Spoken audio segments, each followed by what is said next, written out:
کرتی ہے، مجھے لگ رہا ہے کہ اردو ہمارا بھائی اکیلے سمجھ رہا ہے، آپ نہیں سمجھ رہے ہیں۔ اللہ کا فضل ہے، ہمارا جو علاقہ ہے بڑی شان و شوکت کے ساتھ یہاں اردو بولی بھی جاتی ہے، اردو کو سمجھی بھی جاتی ہے، اردو پڑھائی ممبر ملک حضرت علامہ مفتی شفیع احمد صاحب قبلہ، حضرت علامہ مفتی نجف علی صاحب قبلہ، حضرت علامہ مولانا محمد یعقوب صاحب اور صدر جلسہ حضرت علامہ مفتی محمد احمد صاحب، یہ لوگ ایسے ہیں جو اردو کو خوب اچھی طریقے سے سمجھتے ہیں، سمجھاتے ہیں۔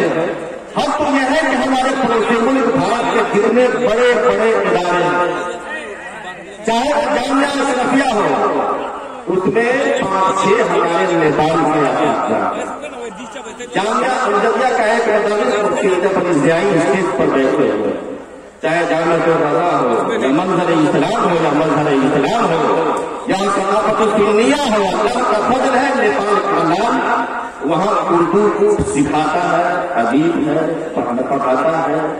تو یہاں تو اللہ کا فضل ہے، فیضان اعلیٰ حضرت جاری ہے۔ ہم لوگ خوب اردو سمجھتے بھی ہیں، بولتے بھی ہیں، کیونکہ یہاں درجنوں کے تعداد میں اردو بولنے پڑھنے لکھنے والے یہاں موجود ہیں۔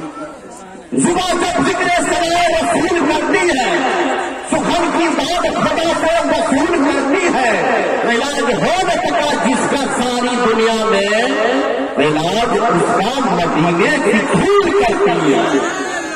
علاج ہو نہ سکا جس کا ساری دنیا میں، علاج اس کا مدینے کی دھول کرتی ہے۔ کس کی ہے کتنی قیمت اللہ جانتا ہے، کس کی ہے کتنی قیمت اللہ جانتا ہے، ہر شخص کی ضرورت اللہ جانتا ہے۔ ایک بھیڑ سی لگی ہے حضرت کی چار جانب، علماء کی خاص علامہ ہارون حضرت آپ کی بات جنتی، ہمارے اکابر علماء بڑے بزرگ کتنے بچے ہوئے ہیں، سب سے دعائیں لیتا ہوا۔ ایک بھیڑ سی لگی ہے حضرت کی چار جانب، ایک بھیڑ سی لگی ہے حضرت کی چار جانب، ہر کون حضرت اللہ جانتا ہے۔ ظالم تیری حکومت 5 سال تک، ظالم تیری حکومت 5 سال تک ہے، کس کی ہے بادشاہ اللہ جانتا ہے۔ سبنا کی عظمتوں کو پڑھتے ہیں شیر لیکن، سبنا کی عظمتوں کو پڑھتے ہیں شیر لیکن، کرتا ہے کون خدمت اللہ جانتا ہے، کرتا ہے کون خدمت اللہ جانتا ہے۔ اب آئیے بڑی تیزی کے ساتھ مفکر قوم ملت خطیب البراہیم ناصر مسلک اعلیٰ حضرت قاطع کفر و ضلالت حضرت علامہ مولانا محمد فاروق رضوی خان صاحب آواز کو سماج کے حوالے ہونے جا رہے ہیں۔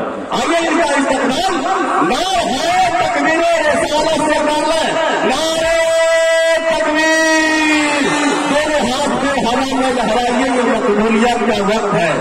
آپ اپنے روایت کو، اپنی تہذیب تمدن کو پیش کیجیے اور دونوں ہاتھ کو ہوا میں لہرا کر کے بولیے، تاکہ ممبر پر بیٹھے ہوئے لوگ جو بھارت میں ہمارے پڑوسی ملک جو تشریف لائے ہیں وہ جائے تو کہیں کہ واقعی مسلک اعلیٰ حضرت کے ترجمان اور متبعین اعلیٰ حضرت کے چاہنے والے ماننے والے نیپال میں اس طرح سے رہتے ہیں کہ جب بھی ان کو ہاتھ اٹھانے کے لیے کہا جاتا ہے تو اعلیٰ حضرت کی محبت میں اپنے ہاتھوں کو بلند کر دیتے ہیں۔ دونوں ہاتھ کو ہوا میں لہرا کر کے بولیے، نعرہ تکبیر، نعرہ رسالت، مسلک اعلیٰ حضرت، عرص امین شریعت، ملک نیپال، علماء اہل سنت، خطیب اہل سنت، نعرہ تکبیر۔ ان کے پاس کے تلوے سے جب لگا کے کوثر تسلیم بن گیا پانی، الہی کبھی خواب ہی میں ایسا ہو جاتا حضور کرتے وضو اور میں ڈال پاتا ہوں۔ وضو کے بعد یہ فرماتے مصطفیٰ ارشاد، رضا اللہ تیجا وضو کا